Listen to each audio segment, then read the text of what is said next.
service call with no heat, set for 80, and it's 58 degrees in here.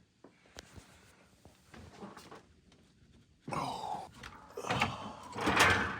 Now, if they have one of these, they're already in good standing with me. I do be worried about bats, man. We get them up in places occasionally, and then they get in the house.